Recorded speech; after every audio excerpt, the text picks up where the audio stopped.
तो इस वीडियो को अंत तक देखिएगा, हम सभी आईएमपी के स्टडीज को समझने वाले हैं। चलिए शुरू करते हैं। सबसे पहले आप देख सकते हैं यहां पर जो क्वेश्चन है वो कहता है, a company is planning to enhance its production capacity and is evaluating the possibility of purchasing new machinery whose cost is ₹2 crore और has alternative of machinery available on lease basis. तो आपको पहले situation को समझना है कि भाई एक कंपनी है जो प्लान कर रही है, अपने प्रोडक्शन को बढ़ाने का प्लानिंग कर रही है, कैपेसिटी बढ़ाने का प्लान कर रही है और इसीलिए वो जांच रही है, अलग अलग ऑप्शंस चुन रही है, देख रही है कि कौन सा ऑप्शन उसके लिए बेहतर रहेगा। उसके सामने दो ऑप्शंस हैं, या तो वो एक नई मशीनरी परचेज करे जिसका खर्चा 2 करोड़ तक जाएगा, या एक अल्टरनेटिव उपाय है जहां पर वो मशीनरी रेंट पर या लीज पर, भाड़े पर ले ले। दोस्तों अब यहां पर 3 प्रश्न दिए गए हैं। पहला प्रश्न है, what type of asset is machinery?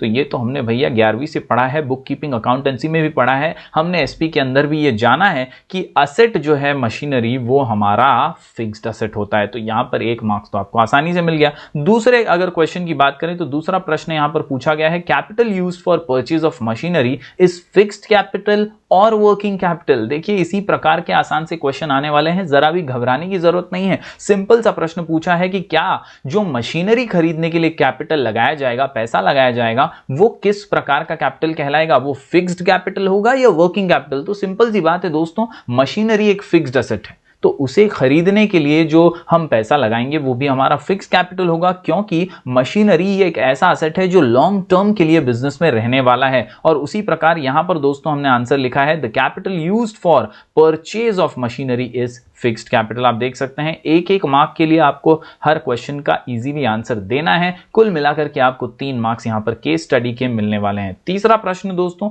Does the size of business determine the fixed capital requirement? ध्यान से सुनिए और समझिए दोस्तों, does the size of business determine the fixed capital requirement? क्या बिजनेस के साइज से फिक्स्ड कैपिटल का रिक्वायरमेंट डिटरमाइन होता है? तो प्रश्न का उत्तर बहुत ही सरल है, बहुत ही सिंपल है, yes, the size of business determines the fixed capital requirement. क्योंकि अगर बिजनेस लार्ज स्केल पर है तो ज्यादा फिक्स कैपिटल लगेगा, अगर बिजनेस स्मॉल स्केल का है तो उतना ज्यादा फिक्स कैपिटल नहीं लगेगा। Yes, when business operations are carried out on a large scale it will have higher fixed capital requirement and most of the production processes because are based on automatic machines and equipment। तो इन machines को खरीदने के लिए capital तो लगने वाला है। तो उम्मीद करता हूं दोस्तों ये पहला आसान सा केस स्टडी आप समझ पाए होंगे। ऐसे ही अलग अलग क्वेश्चन बैंक के केस स्टडीज को हम इस वीडियो में डिस्कस करेंगे, एक्सप्लेन करेंगे, तो इस वीडियो को अंत तक देखिएगा, स्किप मत कीजिएगा। ये पीडीएफ जो है आपको वीडियो के अंत में sky education official Telegram channel पर मिल जाएगा, वहां से आप इसे डाउनलोड करके लिखकर इसकी प्रैक्टिस कर सकते हैं। तो चलिए दोस्तों अब बढ़ते हैं आगे दूसरे क्वेश्चन की ओर। दूसरा क्वेश्चन बैंक में केस स्टडी क्वेश्चन है, द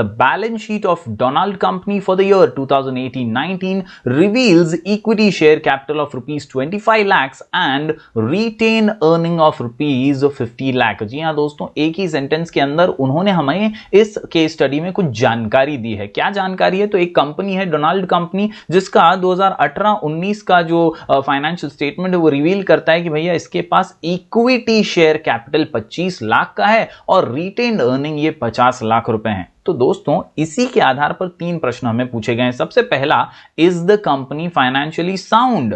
तो आपको ये 2 लाइंस या एक सेंटेंस जो दिया है वो पढ़ के समझ में आना चाहिए कि भैया इक्विटी शेयर कैपिटल 25 लाख का है और साथ ही साथ रिटेन अर्निंग्स जो हैं, अर्निंग जो रिटेन किए हैं वो 50 लाख की हैं। यानी बेसिकली कंपनी जो है ये फाइनेंशियली साउंड है, आसानी से अपना जो कारोबार है वो फिलहाल तो चला ही सकती है। यस, आंसर बहुत ही सिंपल है, yes, since the company has sufficient amount of capital, equity share capital of 25 lakhs and retain earnings of 50 lakhs, it can be called as financially sound। चलिए दूसरा प्रश्न ले लेते हैं, can the retained earnings be converted into capital? तो retained earnings की तो रूपरेखा कुछ इसी प्रकार है दोस्तों, बोनस शेयर्स वगैरह इशू करके retained earning को हम कन्वर्ट तो कर ही सकते हैं हमारे ओन्ड कैपिटल के अंदर। याद रखिए दोस्तों, retained earning जो है ये प्राइमरी सोर्स तो नहीं होता है, लेकिन जैसे जैसे बिजनेस चलता है वैसे वैसे अर्निंग्स को रिटेन करते हुए हम उन्हें कन्वर्ट कर सकते हैं। इनिशियल सोर्स जरूर वो नहीं है, लेकिन इसे हम कन्वर्ट कर सकते हैं हमारे कैपिटल कैपिटल में, और इसीलिए yes the retain earnings can be converted into capital, the retain earnings can not be an initial source of capital but it can be important source when company runs its business profitably, यानी जब मुनाफा हो रहा है तो हम इसे एक सोर्स मान सकते हैं हमारे कैपिटल का। The management can convert the such earnings और can convert such earnings into permanent share capital by issuing bonus shares, यानी बोनस शेयर्स इश्यू करते हुए आसानी से ऐसे रिटेन्ड अर्निंग्स को हम कैपिटल में कन्वर्ट कर सकते हैं। चलिए आखिरी प्रश्न ले लेते हैं इस केस स्टडी का। What type of a source retained earning is? Retained earning का ही ये प्रश्न है दोस्तों। रिटेन्ड अर्निंग ये कैसा सोर्स है? तो याद रखिए ये एक इंटरनल सोर्स है, एक्सटर्नल नहीं है, इंटरनल सोर्स ऑफ फाइनेंस है, जो दोस्तों हम ओन्ड कैपिटल की तरह ही इसे ट्रीट कर सकते हैं। यस, इंटरनली ये हमारा सोर्स हो जाता है। इसीलिए आंसर बहुत ही सिंपल, एक ही वाक्य में, retained earning is an internal source of finance और a form of owned capital. तो उम्मीद करता हूं दोस्तों ये दूसरा जो केस स्टडी है ये भी आसानी से आप समझ पाए होंगे। चलिए बढ़ते हैं आगे, एक और केस स्टडी देख लेते हैं, बहुत ही सिंपल सी अगली केस स्टडी आपके सामने। देखिए दोस्तों पैटर्न समझिए, 3 मार्क्स का एक है तो 3 पॉइंट्स के अंदर आपको आंसर अच्छे से प्रेजेंट कर देना है। 3 मार्क्स आपके हो जाएंगे। आपको कुल मिलाकर के बोर्ड एग्जाम के अंदर 2 लिखने होंगे आउट ऑफ 3, यानी टोटल यहां पर 6 मार्क्स हैं। तो यहां पर 3 पॉइंट्स में अच्छे से आंसर को प्रेजेंट करना समझ लीजिए, लिख करके प्रैक्टिस कीजिएगा। अगला प्रश्न, TRI limited company is newly incorporated public company and wants to raise capital by selling equity shares to the public, यानी ये जो कंपनी है ये पब्लिक कंपनी है और कैपिटल रेज करना चाहती है इक्विटी शेयर्स बेच करके।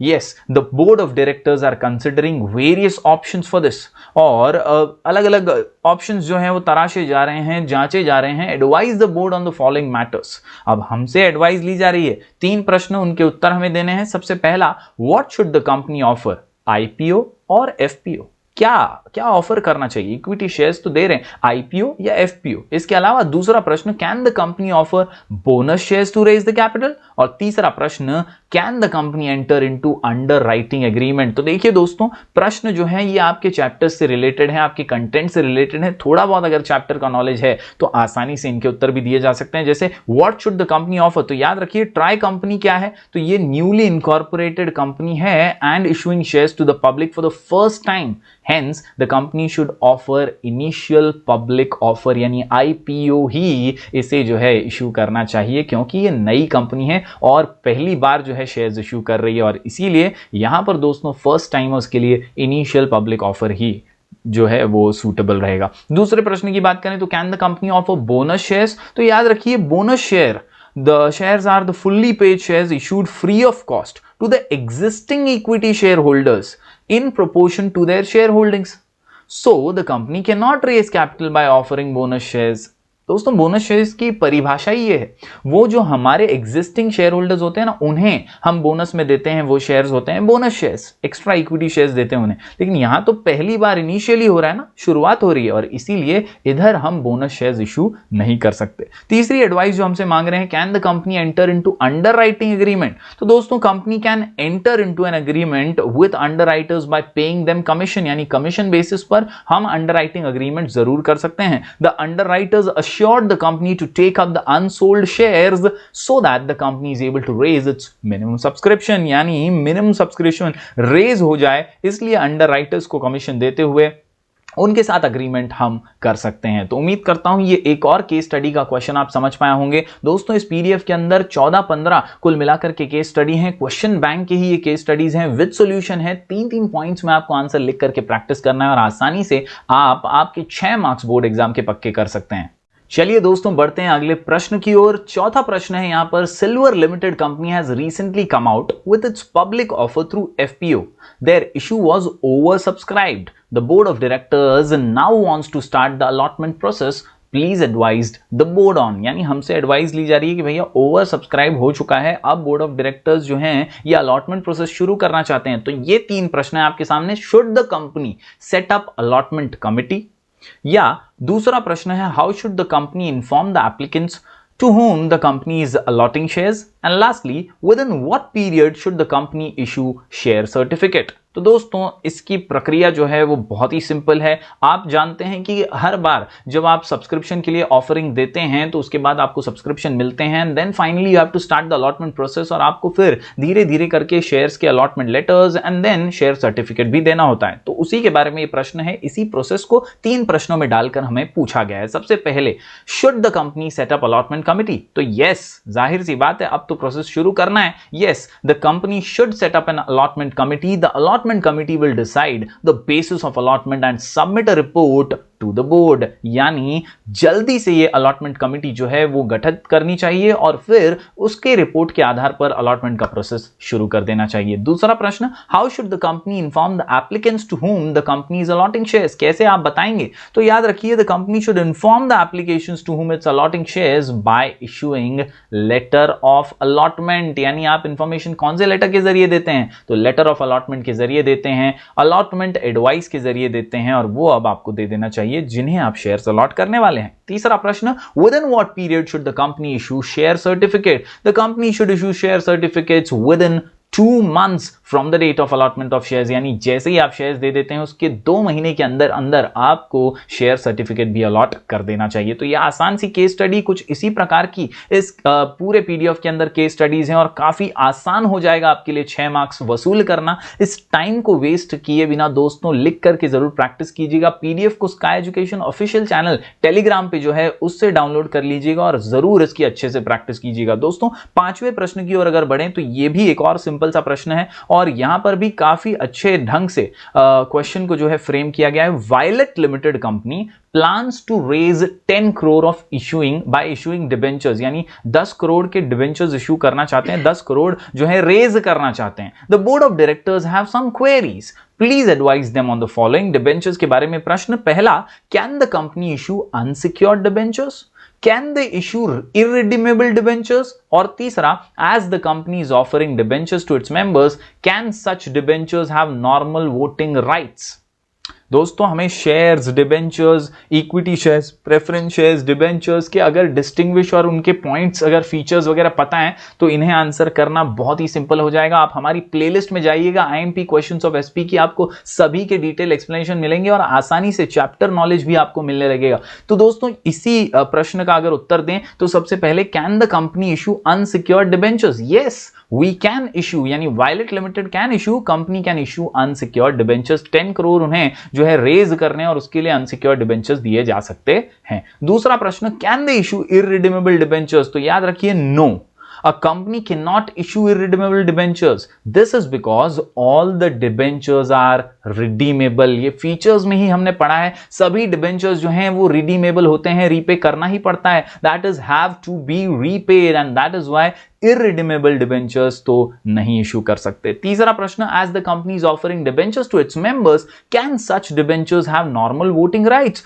No my dear friends। once again याद रखिए, इक्विटी शेयर होल्डर्स जो होते हैं ना, मालिक होते हैं कंपनी के, तो अपना पैसा पराया पैसा, याद रखिए अपना पैसा जिसका है ओन्ड कैपिटल जो है उसे वोटिंग राइट मिलेगा, लेकिन यहां पर डिबेंचर होल्डर्स को हम वोटिंग राइट्स नहीं देंगे। No, a company can not issue debentures with voting rights, hence the debentures offered to members can not have normal voting rights. तो उम्मीद करता हूं दोस्तों ये 5 केस स्टडीज तो आप आसानी से समझ ही गए होंगे। आपको टेलीग्राम चैनल पर जाना है, हमारे sky education official Telegram channel पर, और वहां से ये पीडीएफ डाउनलोड करना है, लिख करके इसकी प्रैक्टिस करनी है, अपने 6 मार्क्स को कंफर्म करना है जी। तो दोस्तों इन 15 जो केस स्टडीज का ये पीडीएफ है, इसे आसानी से प्रिपेयर कीजिए, लिख करके प्रैक्टिस कीजिए, समय का सदुपयोग कीजिए और आसानी से मार्क्स कमा लीजिए। जी हां दोस्तों, हम मिलेंगे फिर एक बार कुछ और ऐसे ही वीडियोस के साथ। तब तक के लिए जरूर बने रहिए हमारे चैनल पर। हम मिलेंगे फिर एक बार कुछ और नए वीडियोस के साथ। तब तक के लिए do like, share and subscribe.